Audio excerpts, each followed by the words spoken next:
Olá, boa noite. Dando aí início às aulas em vídeo, haja vista que a última aula nós mandamos eu mandei para vocês. Nós não, porque foi eu que mandei, né? Não tem ninguém do meu lado que mandou para vocês, né? Sou eu só que mandei.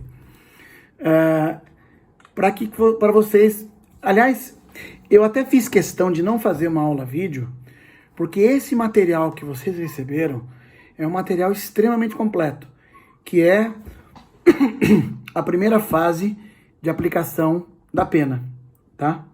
Hoje nós vamos ver a segunda fase de aplicação da pena. Portanto, hoje a nossa aula é para Direito Penal 2. Estamos tratando das penas e agora vamos dar prosseguimento à aplicação da pena, tá ok? Então, aí atentos para essa aula. É mais fácil do que a primeira fase, né? Fazendo até aqui Na verdade, o que vocês têm que saber da primeira fase é quais os critérios, explicar, e aí eu mandei um material para vocês, minuciando cada item da comportamento da vítima, culpabilidade, circunstâncias periféricas ao crime, né? E são vários, é o 59 inteiro, né, para vocês. Então, o que nós vamos fazer? Nós vamos agora partir para a segunda fase de aplicação da pena, quais sejam circunstâncias atenuantes e circunstâncias agravantes. Bem, para tanto, nós vamos começar aqui falando, eu sempre juro, já faz 30 anos que eu vejo isso, é igual a vaga no estacionamento da universidade. Eu nunca sei onde eu ponho o carro, faz 10 anos. Bem, o que acontece? O artigo 61, eu só preciso dar uma olhada rapidamente, o 61, o 61 trata das circunstâncias atenuantes, tá ok? Ou não, peraí, deixa eu só ver aqui. 61, circunstâncias agravantes, eu sempre confundo. Bem, sendo assim, você já está com o teu código na mão, você já está com o seu smart na mão para você ir acompanhando, tá ok? Bem, antes de começarmos a falar, eu não vou pormenorizar aqui cada um, né? Até porque você está com o código na mão. Eu só vou aqui colocar questões de interesse em prova, minha prova, inclusive, e questões aí para vocês. Eu sei que é uma realidade um pouco distante para vocês, mas por questões de concursos, OAB, né?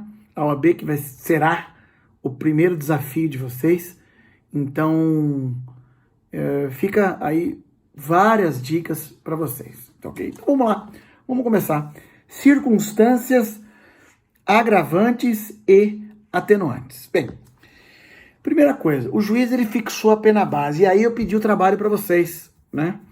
Da sentença do Nardoni, em que eu, pelo menos, vi que não analisei mérito de sentença, nada, se foi justa, se foi injusta. Eu acho que, dado o andar do tempo, né, a distância temporal dos fatos, não nos cabe aqui analisar, né, a questão de justiça ou não, né, se foi certo, se foi errado, muito pelo contrário. Teve alguns alunos que me mandaram e-mail, eu respondi dessa forma. Falei que o que eu queria ali é que vocês... E a sentença, e aí desculpa, eu não me lembro o nome do magistrado, mas ela estava muito didática. E por ser um caso famoso, e que, claro, isso também chama a atenção do meu aluno, eu percebi ali uma clareza na fixação das 3 fases da pena. Então aquilo lá, na verdade, é uma sentença, é um manual, de aplicação da pena, né? E aqui eu rendo aqui as minhas homenagens ao juiz que prolatou a sentença desse caso. Muito didática, né? Sem analisar o mérito, claro, mas do ponto de vista do magistério, perfeita. Bem, o juiz vai utilizar as circunstâncias, então, insertas nos artigos 61 e 65, né? Agravantes e atenuantes, tá? Então, vamos lá. Primeira coisa que acontece e o aluno sempre me pergunta isso, até porque já em outras aulas eu já brinquei com vocês. Lembra que eu falo que eu sou o cérebro? Agora então, desculpa, que eu leio a mente de vocês, agora então eu tô com o cérebro, né? Eu tô conectado aí com vocês. O meu aluno deve estar perguntando assim, professor, e se eu tiver duas circunstâncias, uma atenuante e uma agravante, o que eu faço? Bem, elas vão, de uma certa forma, coexistir, óbvio, né? Por uma questão factual, por uma questão de fatos, né? E o juiz pode, até nós vamos chegar nesse ponto, igualar, dependendo da circunstância. Daqui a pouco nós vamos falar um dos artigos mais importantes, anota aí, não vacila não, pega a caneta e anota no caderno. Um dos artigos mais importantes, quer dizer, um dos, né? É o 67, se bem que eu falo que todos são importantes, né? É o 67, que fala das circunstâncias preponderantes, certo? E daqui a pouco nós vamos chegar nele, para que vocês possam ter uma visão. Vamos lá. Bobeira, né? Agravante sempre agrava a pena? Que isso, professor? Né? Que pergunta. Agravante sempre agrava a pena. Calma. Olha lá, já estou ouvindo aqui várias vozes dizendo, sempre agrava. Não. Vai nessa aí que você vai bem, né? Vamos pegar uma corda para você que você está entrando num terreno pantanoso. Então vamos lá. Quiser anotar a pergunta? Agravante sempre agrava a pena? Óbvio, né? Com essa cara de otário que eu tô fazendo, você já deve ter claro que não. Por quê? Né? Bem, o que acontece?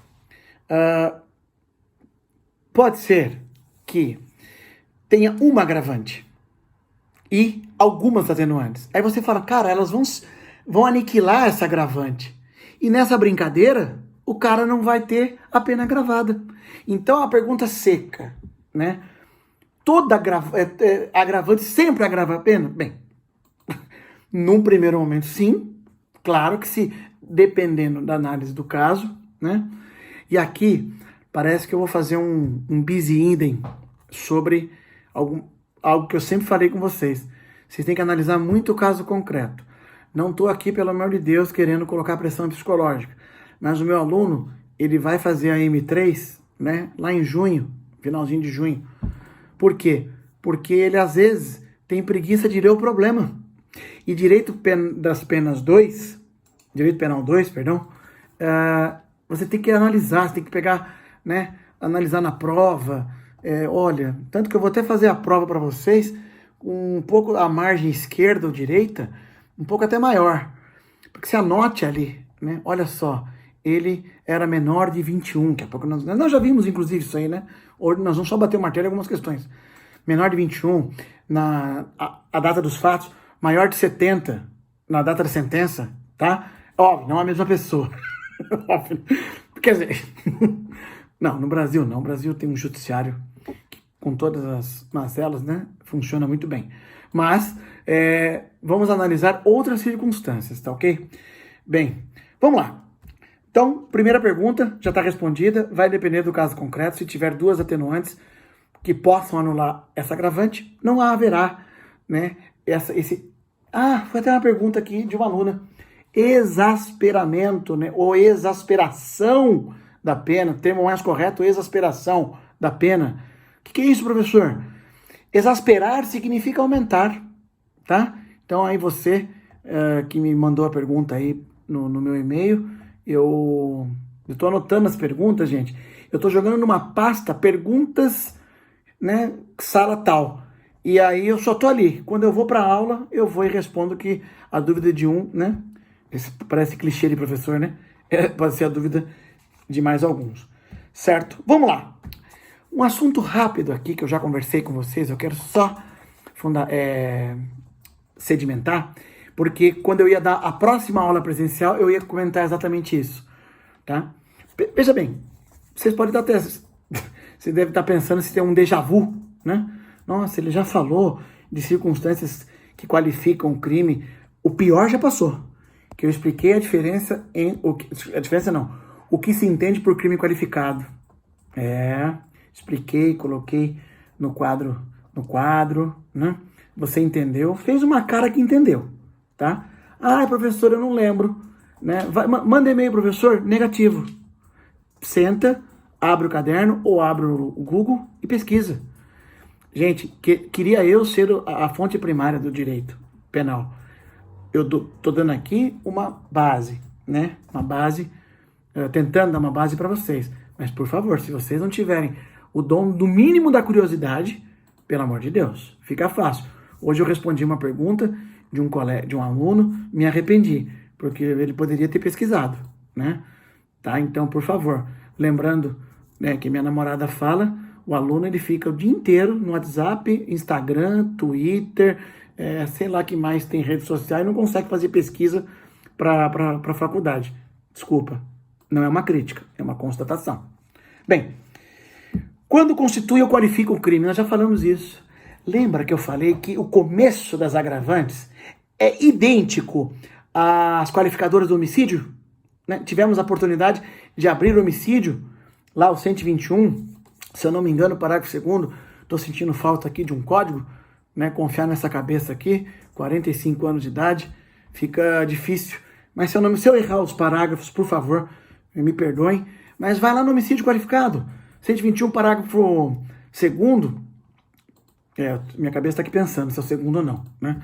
Eu acho que é o 2º, que lá trata quando homicídio é qualificado homicídio quando ele é praticado, né, por motivo torpe, por motivo cruel, quando você coloca fogo, né, asfixia, tortura, enfim, várias qualificadoras, gigantescas qualificadoras, dentre elas a mais conhecida e a que deve ser aplicada com muito rigor, aliás, todas com rigor, mas lembrando do nosso feminicídio, que graças a Deus aqui, com o nosso legislador apertando, né, o cerco contra a violência doméstica, sinto que estamos caminhando, tá?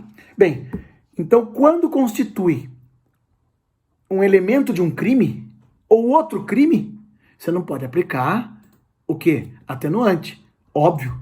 Tá lá, quer ver? O cara matou outro, certo? Ele é primário bons antecedentes, só que perdeu a cabeça, matou outro, vamos lá, o que vocês quiserem aí, tocando fogo nele, né, por esganadura, tá? E aí o que aconteceu? Simplesmente ele está sendo julgado agora, né? O juiz está lá dando a sentença dele, em casa, óbvio, porque não pode ir pro fórum, tá lá na casinha dele, dando sentença. Veja só, o que acontece? Ele vai olhar, primário, bons antecedentes, vai fazer o que vocês já sabem fazer, viu? Você, aluno aí de Direito Penal 2, já sabe fazer isso. Você vai falar, peraí, deixa eu analisar o 59. É o que o magistrado faz, entendeu? Você vai lá, pumba, você passou pelo 59. Falou, realmente, é homicídio qualificado. Opa, por quê? Por motivo torpe, enfim, né? Lá vocês vão procurar qualquer qualificadora. Vocês vão perceber que a qualificadora do homicídio também está como circunstância agravante. Ou seja, é aquele chocolatinho. Bis in idem. Não pode. Você não pode utilizar fixação de circunstâncias agravantes para aumentar quando você já qualificou o crime ou constitui um outro crime. Tudo bem? Pelo amor de Deus, não esqueça isso, porque é objeto de prova. O examinador, ele adora fazer isso.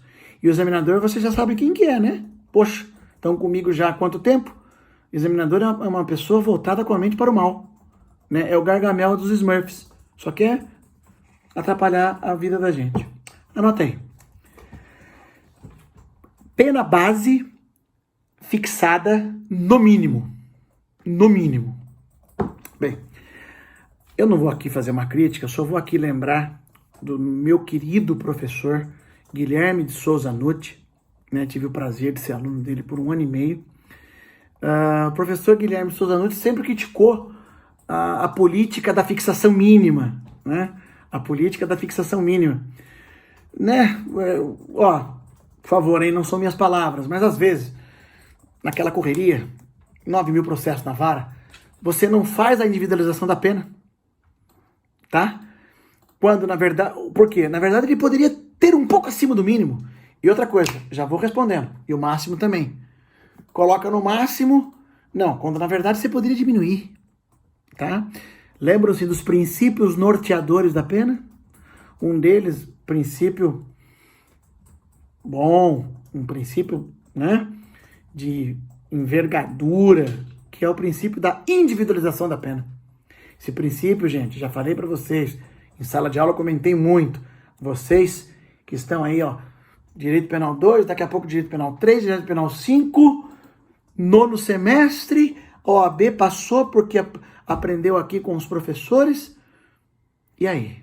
Você vai ter que dar uma olhada em toda a sentença do magistrado para ver se o magistrado fez isso. Fazem isso sempre? Sempre fazem. Os magistrados estão sempre atentos. Mas às vezes, por se tratar de seres humanos, podem errar. E é aqui que você, né, você, minha amiga, você, meu amigo, pode identificar um erro no quantum de fixação da sentença, tá? Então, quando o juiz ele fica atrelado, quando ele fixa o mínimo, justificando, as circunstâncias atenuantes, óbvio, ficam atreladas a essa fixação, tá ok?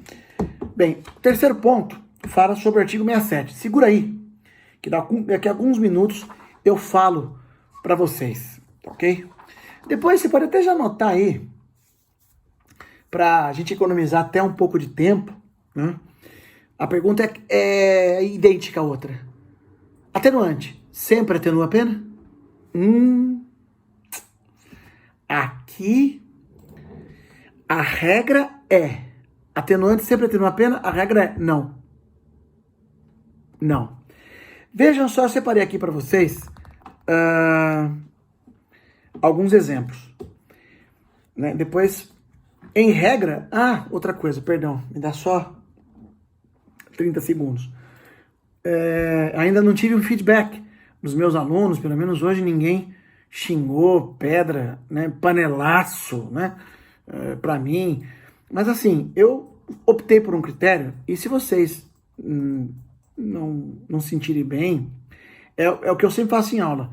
Para quem, né, vocês que são meus alunos, eu dito, porque no passado, né, vários alunos ao longo desses anos me pediam, professor, o senhor não pode ditar porque eu vim de uma pegada lá, né, lá não, ainda tô, né, no cursinho, e em que no cursinho você é um caminhão 1313 descendo a serra de Bertioga sem freio. Você vai embora porque o cara parte de um pressuposto que ele fez uma faculdade e ali você chora, a mãe não escuta. E eu fui para isso, para graduação. Você já sabe dessa história, já contei. Então eu costumo ditar e explicar. Ou às vezes eu explico o instituto e dito depois. Por ser aula gravada, não sei se isso é bom ou não. Vamos fazer esse feedback, eu estou esperando o retorno. Aí pode mandar e-mail, tá? Pode mandar e-mail que eu vou querer esse retorno de vocês, tá? Então, daqui a pouco eu dito alguma coisa que eu reputar necessária e vocês depois me avisam se foi legal ou não, se perdeu tempo, enfim. O importante aqui é a felicidade de vocês, viu? Vocês têm que serem pessoas felizes, tá? Vamos lá. Em regra, as circunstâncias sempre atenuam a pena. Exceções. Vamos lá? Agora eu gostaria que vocês anotassem. Primeiro, quando constituem ou privilegiam, palavra feia, né? Privilegiam um crime. Vamos lá. Veja só. Atenuante sempre atenua a pena. Tá. Você já utilizou, mas pegaram? Tô sentindo que não. Estão dormindo. Mesmo raciocínio da qualificadora. Mesmo raciocínio da qualificadora. Quer ver? Vem comigo. Vem no homicídio. Homicídio, né? Aliás, tem um livro, Homicídio, Crime e Rei, escrito por um delegado de polícia aqui de São Paulo. Fantástico. Um verdadeiro compêndio sobre homicídio. E ele começa falando exatamente isso. Que os exemplos dos professores em todo o país, né, são exemplos do homicídio, porque ele tem tudo. É crime de forma livre, é crime, instantâneo, é crime isso, por subsistente. Não, tudo. Vamos pegar o homicídio de novo, então. Não vou fugir da regra, não. Gol de canela também vale. Olha só. Vamos supor que ele tenha cometido um homicídio por relevante valor social ou moral. Tá lá. Tá lá no artigo 121, parágrafo 1º. Se eu errar, pelo amor de Deus, vocês me perdoem. Eu já tô numa fase que eu esqueço o número e tô lembrando o conteúdo. Quando eu era jovem, eu sabia o artigo de cor e tudo, e eu não sabia o conteúdo, não. Hoje, mais ou menos também, viu, gente? Mas é assim, ó. Se o homicídio é homicídio privilegiado, olha só. Tá lá no parágrafo 1º, salvo engano. Então, vamos supor, ele matou porque... apesar que tem legítima defesa de terceiro, até não gosto desse exemplo, mas vamos supor que ele... Quer ver?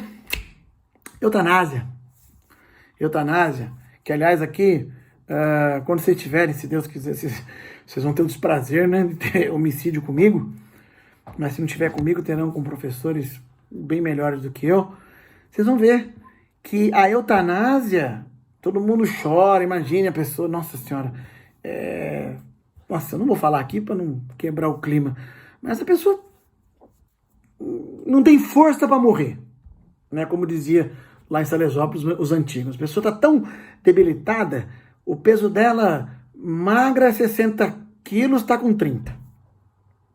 Para ter uma ideia. Né? E está viva. Está viva. Poxa, você vai lá e desliga o aparelho. Ela fala, pelo amor de Deus, me mata. Certo?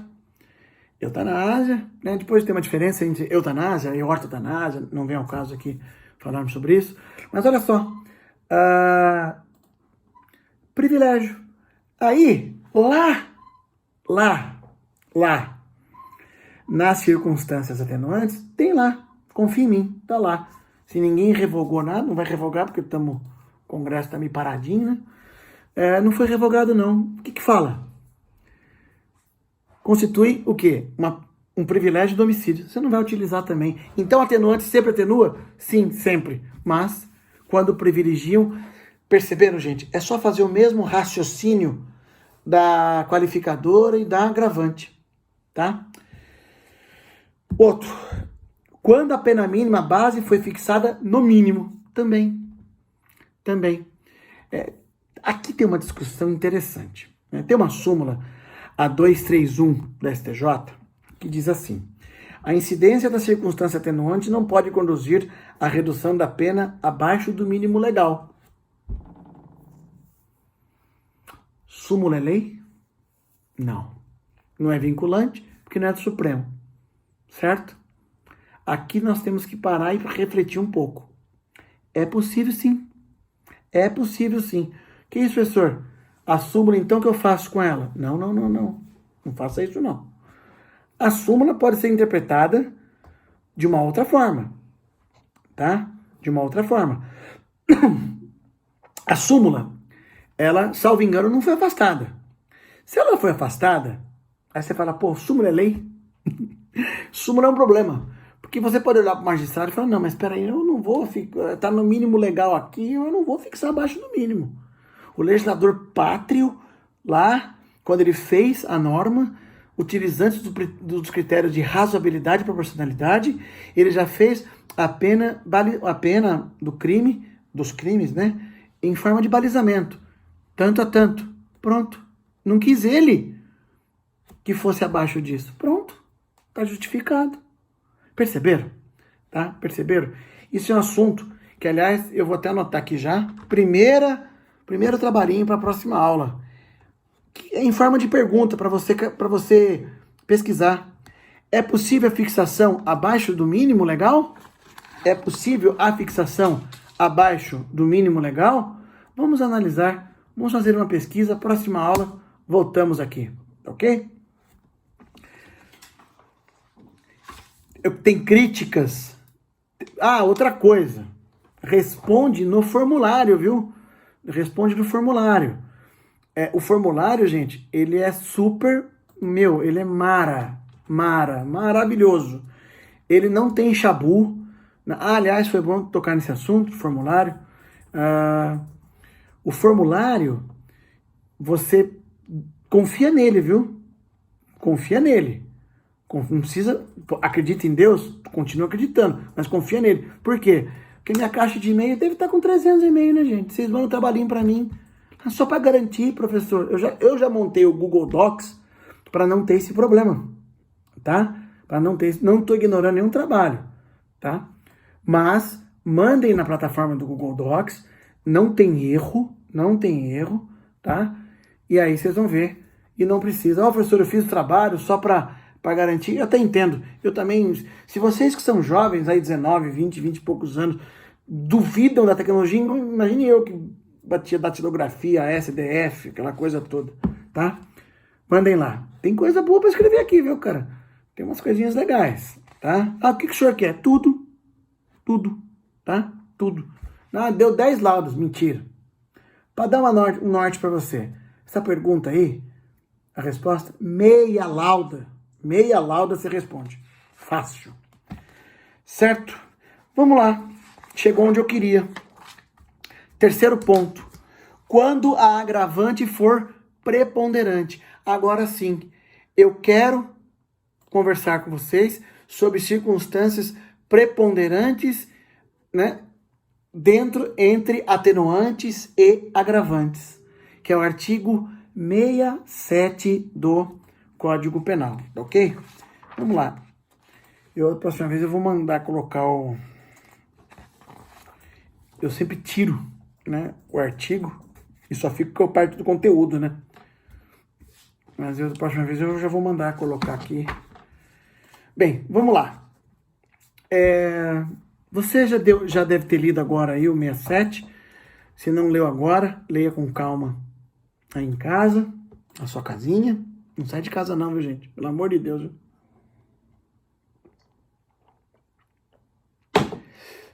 Primeira circunstância que prepondera sobre todas é a atenuante da menoridade.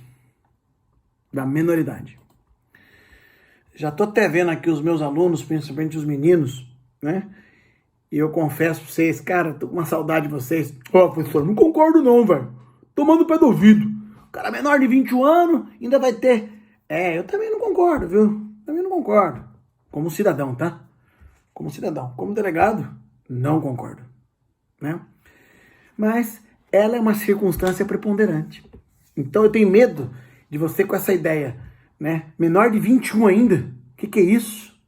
E aí você pode confundir com menor de 18. Eu sei que você consegue fazer essa salada na sua cabeça. Vocês são capazes, né? Calma. Menor de 18, gente, pelo amor de Deus. Ele não responde por crime. Conversamos isso lá em Pena 1, para quem foi meu aluno em Pena 1, quem teve esse desprazer de ser meu aluno em Pena 1, já conversamos. Aqui é o cara que ele é maior de 18, menor de 21 e cometeu crime. É uma circunstância preponderante essa atenuante. Professor, qual que é mais ou menos o índice que o juiz pode levar em conta? Bem, esse critério é um critério, como eu sempre falei para vocês, extremamente, lembra? Elástico. É justamente para o magistrado ter uma possibilidade dele poder trabalhar com... Porque, imagine um caso, cara, eu sei disso porque, faz só alguns anos, né, que eu faço auto-prisão em flagrante, que vai ser, com base na auto-prisão em flagrante, vai ser a base que o juiz vai ter para fixação da sentença. Vejam só, senhores, a gente tem que colocar tudo. Quem aqui está sendo meu aluno, já foi meu aluno, né, eu sempre brinco do roubo. Quando o cara chega para roubar, né, ele rouba, por favor, até por favor ele pode pedir, né? Falou, eu vou levar o teu celular, tá? Eu tô armado, tá aqui e tal. Não precisa ficar com medo. Entrega o celular e o cara vai embora. Outro, o cara chega dando coronhada. Perceberam?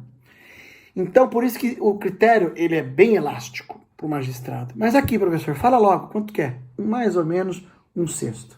Mas não há, é óbvio que não há nada na lei que diga isso. Isso aqui é a reiteração de julgados, né, que chegam a esse número, tá bom? 1/6, né, 1/8, e assim ele vai trabalhando com atenuantes. Tudo bem? Preponderante, então, atenuantes. Segunda, adivinha? De quem que o Código Penal não gosta? Isso, muito bem. Todos responderam.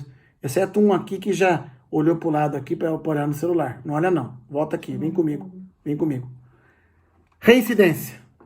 O reincidente, ele é persona não grata para o Código Penal. Então, a reincidência sempre é uma agravante preponderante. Tá? Uma agravante preponderante. Ah, lembrei que eu ia falar com vocês quando eu chegasse aqui. Aliás, está escrito aqui. Eu vou fazer na próxima aula a terceira fase da pena, tá? Que são as causas de diminuição e aumento. Cara, pequenininho. Nós já conversamos sobre isso. Né? Em 5 minutos eu falo. Porque eu vou entrar na próxima aula com reincidência, tá bom? Para vocês entenderem esse fenômeno da reincidência, certo?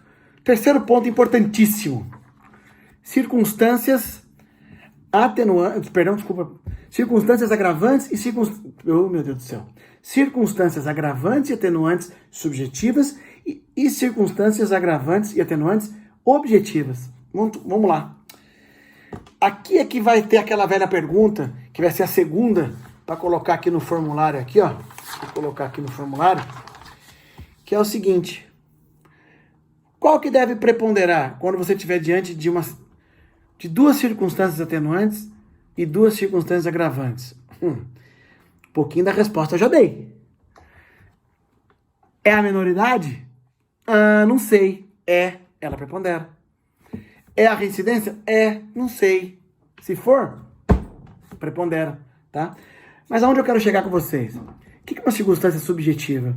É aquela que você analisa, seja ela agravante ou atenuante, analisa do ponto de vista do réu. Você vai ter que ver sobre o prisma dele, tá? Quer ver?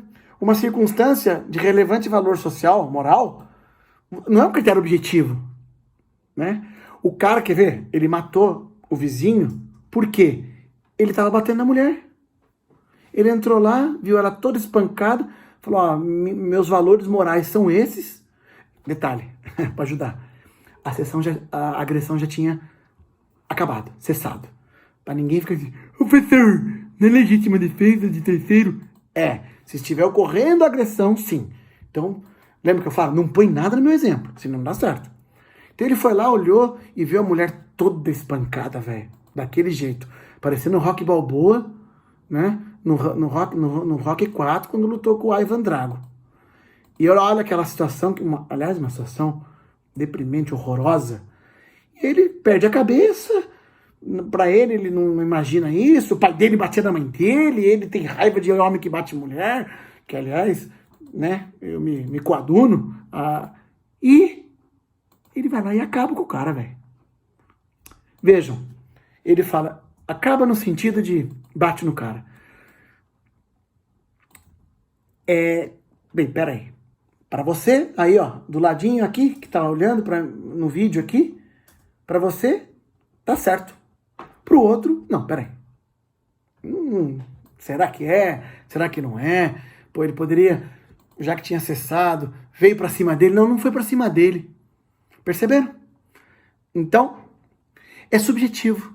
Isso é subjetivo. Para você aí que tá em Penal 2, você que tá começando a faculdade, ainda você fala, subjetivo é sobre o prisma analisar o réu. Já uma circunstância objetiva, cara, é só você saber ler e escrever e analisar o fato. Peraí, ele é reincidente. Tô dando exemplo, tá? Além de preponderante, é uma circunstância objetiva. Porque na próxima aula, eu vou ensinar o que é reincidente. Vocês vão perceber que é extremamente objetivo. Aliás, é temporal. Temporal. Certo? Muito bom. Aí a pergunta que se é possível compensar agravantes e atenuantes é perfeitamente possível, tá? Quer ver uma coisa interessante? Confissão e reincidência. Confissão e reincidência. Ele é reincidente? Porque é o critério objetivo. Basta eu analisar a ficha criminal do sentenciado. Perdão, gente. É só analisar a ficha dele. Tá, ele é reincidente. Perfeito. Mas peraí, ele confessou. Ele confessou. Opa! Bem, vocês vão analisar que a confissão é um atenuante. Então, vejam só, os senhores, o que o juiz deve fazer?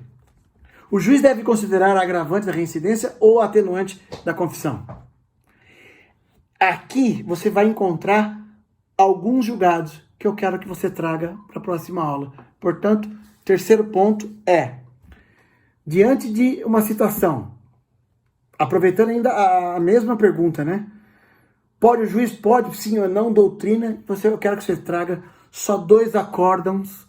E se você puder achar 2 acórdãos divergentes, falando que pode, falando que não pode, vai ficar legal para a gente poder brincar. Tá ok? Muito bom. Vou aqui caminhando para o final, mas um final um pouco distante ainda, porque essa matéria realmente necessita um pouco de atenção e não adianta eu começar na próxima aula, porque vale a pena falarmos agora. Muito bom. Outro ponto que eu quero que você entenda é assim. Atenuante de menor de 21 anos de idade, ela persiste. Olha, eu nem sei se eu devo fazer essa pergunta, viu? Porque essa pergunta já tem 18 anos, a pergunta já. 18, será que eu fiz a conta certa? Fiz. Com o advento lá do Código Civil de 2002, eu vou fazer... Gente, só vou falar rápido, tá? Porque já tem 18 anos, cara. Tem aluno meu que nem tem isso ainda, né? Veja só.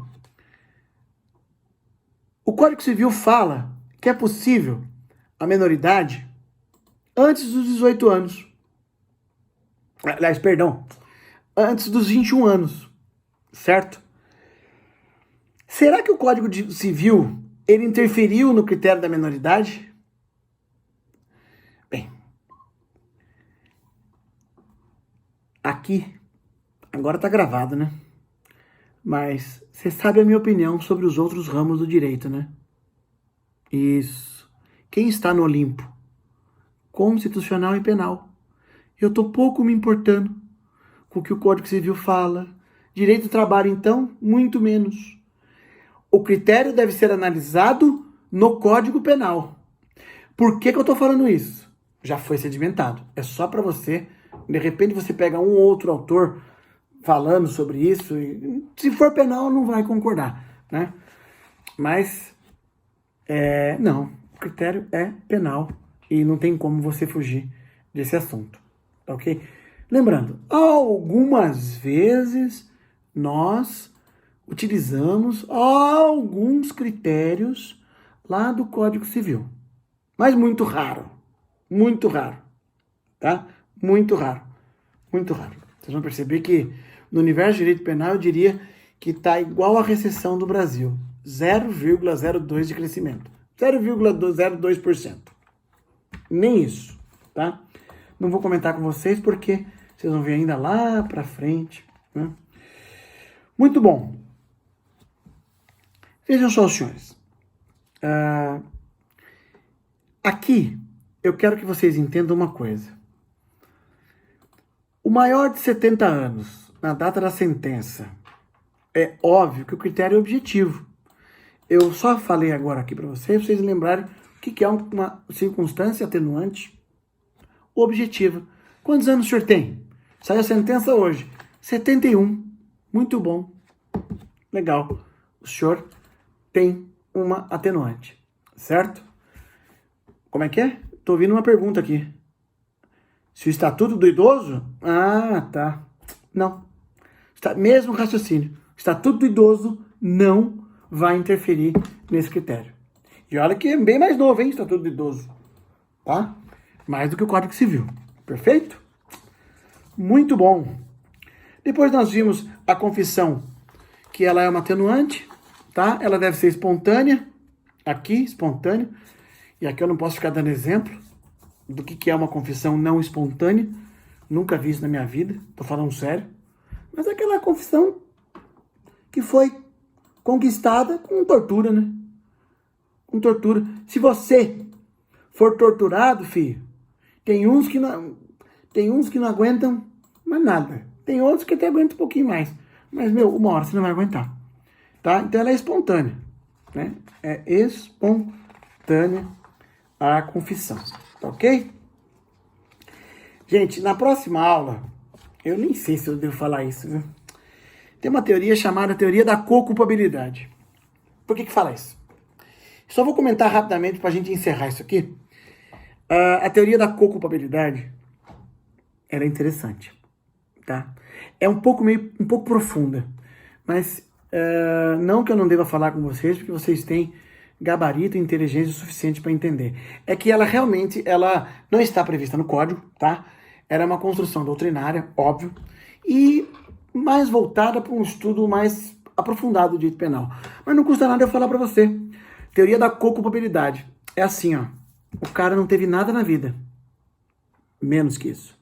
O cara não teve absolutamente nada na vida. Ele está abaixo ou na linha da miserabilidade. Não estou falando nem de pobreza. Tá? Porque a condição financeira de ser pobre não vai indicar, né? Agora, a miserabilidade, né? Que é o que a ONU coloca lá, o índice abaixo da pobreza, e aí se eu estou trabalhando com isso, tá? Pelo menos, tem gente que fala que não, que até, né? Então, ele não teve instrução, não teve nada. O pai dele era alcoólatra, batia nele, batia na mãe dele, batia no cachorro dele, batia no passarinho, batia em todo mundo. Ele só sabe ver violência. Essa é a vida dele. Os valores, lembra dos valores que a gente sempre comenta? Então, arrimado nessa teoria da co-culpabilidade, porque co é junto. A sociedade estaria pagando um preço, estaria cometendo um delito junto com esse delinquente. Eu sei, calma. É uma teoria. Quando eu era jovem, eu via essa teoria lá e mandava todo mundo plantar coquinho no meio do asfalto naquela época. Só que foi ganhando força, porque afinal optamos em, e é verdade, quem é meu aluno sabe disso, em dar ênfase aos direitos humanos, isso é importante. Lembrando aqui o meu querido, amado mestre Marco Antônio Marques da Silva: trate bem o seu preso, porque o que dirá eu que não sou preso, devo também ser tratado bem. Pronto. Ele resume com uma frase o que é a dignidade da pessoa humana. Então, vamos tratar bem nossos presos. Mas essa teoria, ela acaba um pouco meio que ganhando um contorno lá na época quando foi idealizada e agora ganhando força, tá? Eu dou aula já há 20 anos. Quando começou essa teoria eu nem falava dela, né? Hoje eu tenho que comentar, né? Esses são os valores que vão mudando. Você vê muito isso no tráfico, tá, gente? Crime de tráfico. E posso falar, no artigo 19, inciso 4º da Lei de Drogas, lá fala um pouco sobre isso, viu? Quer dizer, quem é adepto a essa teoria, lá fala. Então, quem quiser fazer não precisa mandar para mim, não. Aí é uma pesquisa para você sobre a teoria da culpabilidade e suas aplicações. Fiquem aí à vontade. Tá ok? Com isso eu consegui encerrar. Me alonguei um pouco. Matéria pra caramba, tá? Muito obrigado. Fico esperando o retorno de vocês. E até a próxima aula aqui no nosso encontro virtual. Tá bom? Um abraço, fiquem com Deus e não saiam de casa. Tenham cautela. Aí, é divididas as opiniões agora, né? O Brasil ele se divide em voltar ou não, né? Não consigo espelhar uma opinião, mas depois de muito refletir sobre o assunto, eu entendo, minha opinião, tá? Que só a título de desabafo. Que, aliás, eu não assisti ontem no Roda Viva a entrevista de um microbiologista, uma sumidade hoje. Eu estava conversando com a síndica aqui do meu prédio e ela falou que a entrevista foi fantástica. Até quem quiser me mandar o link dessa entrevista, e ele foi muito esclarecedor, diferentemente de outros meios de comunicação que na verdade coloca a gente em pânico, né? A entrevista dele, não vi, tá? Tô vendendo peixe que me venderam. Mas aí quem quiser assistir, vocês têm tempo pra caramba pra assistir aí, tá bom? Um beijo, fiquem com Deus e juízo aí na cabeça de vocês. Tchau, tchau.